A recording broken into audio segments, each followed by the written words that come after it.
Welcome back. Now, in order to track what your ads are going to be doing, you're going to need to set up conversion actions from within your Google Ads account. We are now inside of our Google Ads account. And what we're going to need to do is we're going to need to set up a conversion action.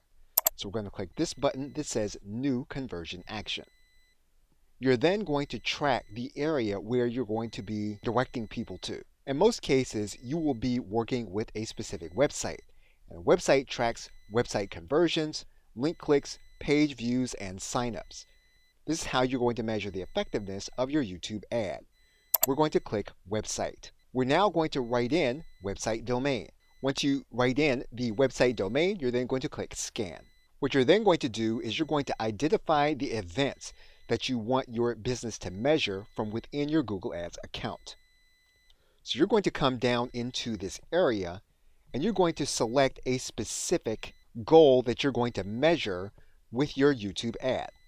So in this case, we're going to measure the purchase of a product. And so we're going to measure an individual coming to a specific page after a purchase.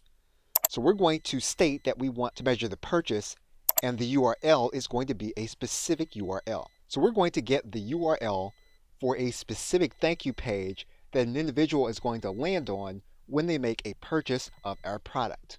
And we're going to place that URL here in this area. We're then going to click Add. And we are doing this so that we're stating that when an individual lands on this page, we're going to determine that as a specific action that came as a result of our YouTube ad. We can then go into the settings for this particular measurement. What we're going to do is stop the video here, and we're going to pick it up from the conversion action details. Okay, so with that, thanks, and I will see you in the next video.